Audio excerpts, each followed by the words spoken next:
OM System has released some pictures of the 17mm f1.8 Mark II, and there's some differences between the old one and the new one. So this is the old one, and as you can see here, there's some space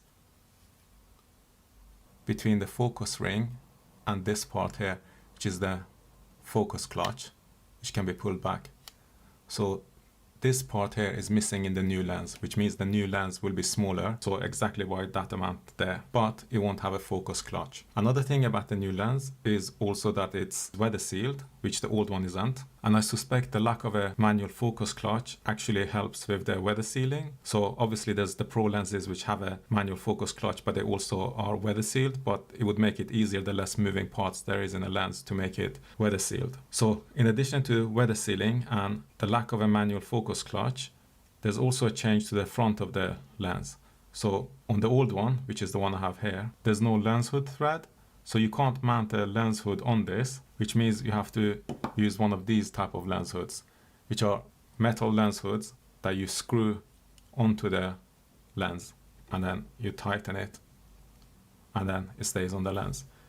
Whereas the new lens will probably have those plastic lens hoods. So I suspect they will also create a new lens hood for the new lens, unless there's an existing lens hood which matches the 17mm angle of view so that it doesn't cover the image circle and it also provides the right shading. But I can't think off the top of my head if there is such a lens hood already.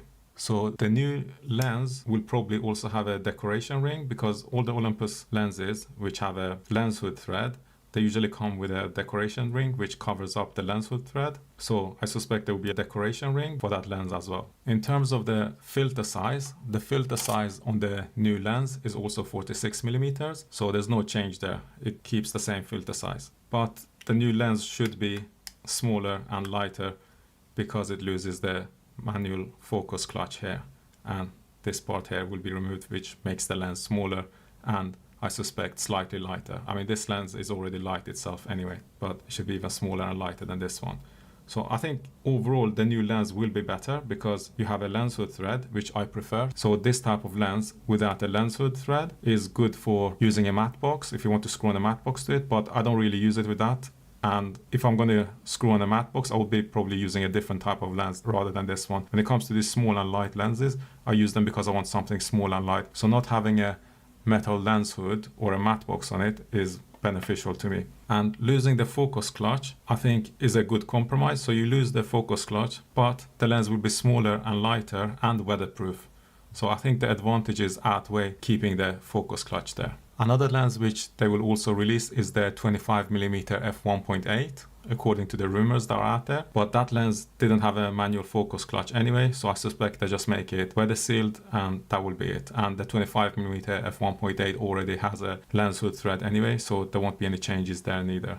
The only other change which they might make to the newer lenses, aside from the labeling, could be that the coating on the different glass elements might change. So there might be a new coating, particularly on the front element, to repel water and also manage reflections better. So that could reduce the ghosting and in particular reduce the chromatic aberration, which the 17mm is really bad at. So hopefully those aspects will improve as well on the newer lenses. And just for everyone's awareness, particularly if you're based in the UK, the BSC Expo is happening on the 13th, 14th and 15th of February 2025, and it's free to register and enter. So if you're around and you want to go, this is just a reminder that you can go to the Expo for British Society of Cinematographers, and there's no entry fee on the 14th and 15th of February. Another event which is coming up on the 14th and 15th of May is the MPTS Expo. So that's the Media Production and Technology Show. And again, that one is also free to register. So you can go to that event for free as well. So if you're interested and you're based in the UK, it's probably worth registering for and going there. Another interesting piece of news that I came across was Tamron is doing a reorganization where one of their departments will be divided into two and another newly created department will be established.